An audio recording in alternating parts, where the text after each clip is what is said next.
What's up, guys? It's Saturday morning. I don't think I've ever done a video on Saturday morning. If I have, it's been a long time, but I saw this video this morning that I wanted to report on, if you will. DJ Akademiks says Meek Mill Expensive Pain flopped. By the way, if you don't know, the sales came out for Meek Mill's Expensive Pain. It did $93K in the first week, which is the lowest selling first week Meek Mill has ever had for a actual album. The lowest prior to this was Wins and Losses. Wins and Losses sold 102,000 copies, and that was right after the beef with Drake, so you knew the sales were going to be lower there. But anyway, he said he flopped, and then he showed proof that Meek Mill's record label paid hundreds of thousands of dollars for promo to rap bloggers.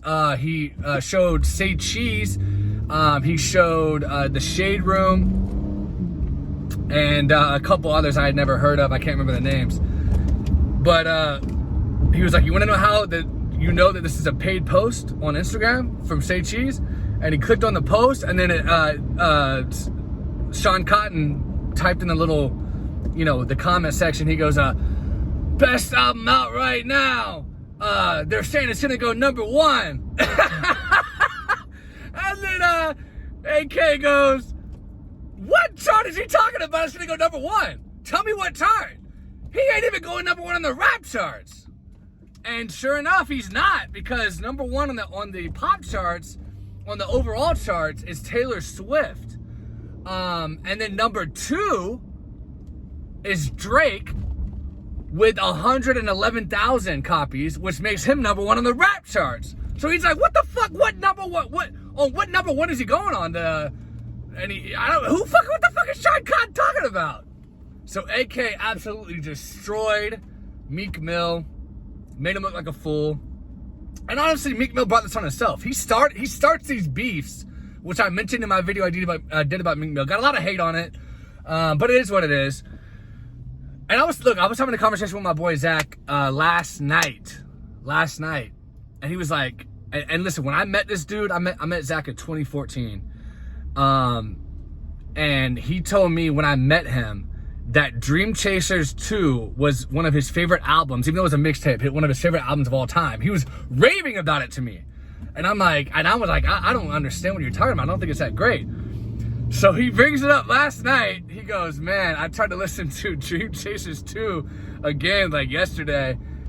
He was like, I just can't take Meek Mill seriously anymore. Like, after the 6ix9ine and the DJ Akademiks stuff and the Drake stuff, he was like, he's just a lame to me. I can't take his music seriously. So when he told me that, I mean, that's anecdotal evidence, but I'm thinking that Meek Mill lost his fan base.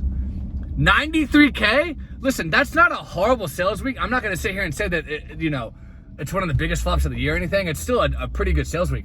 But when you have everyone in the industry on your album, how do you only sell 93K? Especially when your last album sold 240K.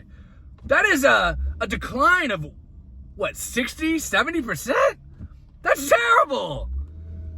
Like, if it was like, let me put it this way. When 6ix9ine dropped his album, his more recent one, people were like, oh, he only sold 53K, that's a flop. He had nobody on that album except for Akon.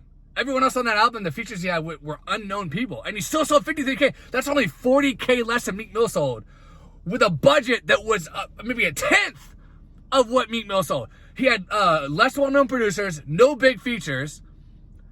So he definitely, and he was on an independent label.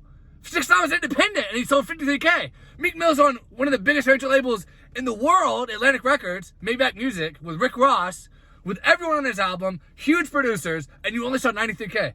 So if you say 6ix9ine flopped, you have to say, if you're not being disingenuous, you have to say Meek Mill flopped too.